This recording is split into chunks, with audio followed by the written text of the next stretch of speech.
আসসালামু আলাইকুম, স্বাগতম আজকের এই ক্লাসে। আমার প্রিয় শিক্ষার্থীরা, আমি আশা করি আল্লাহর রহমতে মারতে তোমরা ভালো আছো। আলহামদুলিল্লাহ, আমি ভালো আছি। ইনশাআল্লাহ আজকের এই ক্লাসে আমরা শিখব তোমাদের পঞ্চম শ্রেণীর 17 অঙ্কের মধ্যে আজকের এই ক্লাসে আমরা এই অঙ্কটি সমাধান করব। প্রথমে প্রশ্নটি আমরা করি। তো একটি কলম 6 টাকায় ক্রয় করে 56 টাকায় বিক্রয় করা হলে শতকরা কত লাভ বা ক্ষতি হবে? কেন আমরা যদি একটি কলম 50 টাকায় কিনে যদি 56 টাকায় বিকি, তাহলে শতকরা এটি লাভ হবে না ক্ষতি হবে? তাহলে প্রথমে আমরা জানবো শতকরা কি। শতকরা মানে হচ্ছে 100 টাকার মধ্যে কত টাকা লাভ হবে এবং ক্ষতি হবে, এবং লাভ ক্ষতি আমরা নির্ণয় করব।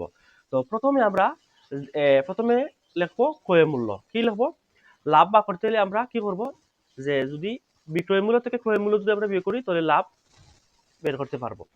তাহলে অঙ্কের মধ্যে দেখতে পাচ্ছি যে ক্রয় মূল্য অবশ্যই লাভ হবে, যেহেতু ক্রয় মূল্য কত টাকা, 50 টাকা, এবং বিক্রয় মূল্য হচ্ছে কত, 56 টাকা। ঠিক আছে। তাহলে ক্রয় মূল্য থেকে যেহেতু বিক্রয় মূল্য বেশি, সেহেতু অবশ্যই লাভ হবে, আমরা লাভ দেখতে পাচ্ছি। তাহলে লিখতে পারি এখন যে ক্রয় মূল্য সমান ক্রয় মূল্য সমান কত, 50 টাকা। ঠিক আছে। তারপরে আমরা লিখতে পারি কেন যে বিক্রয় মূল্য সমান কত, 56 টাকা।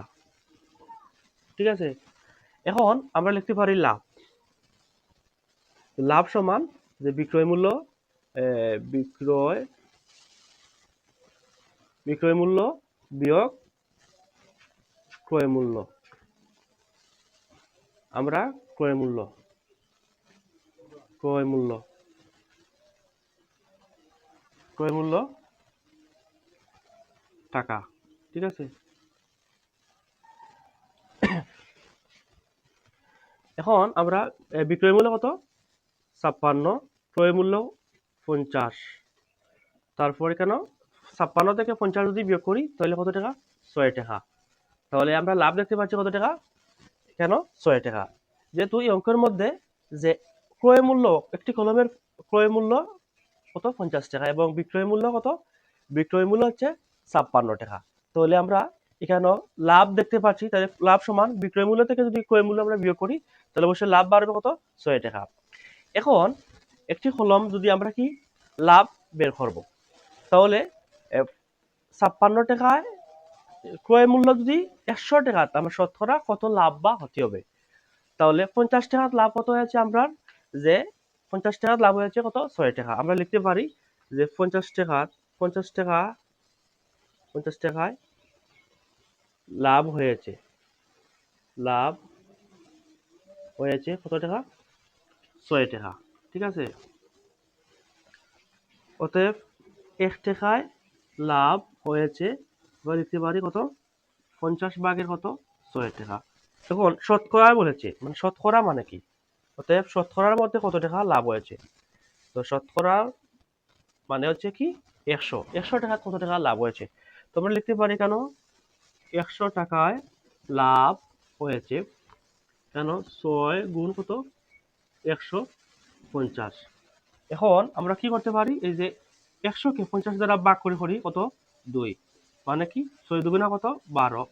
তাহলে 6 দুগুণা 12 লিখে কত, 6।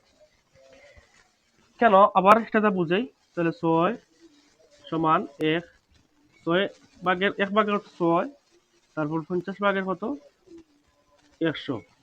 এখন আমরা কেন যে এই যে 50 দিয়ে যদি আমরা 100 কে ভাগ দিই কত, 2, আবার 2 দিয়ে ভাগ দিলে কত, 14 গুণা কত, 12, মানে 12 টাকা লাভ হয়েছে।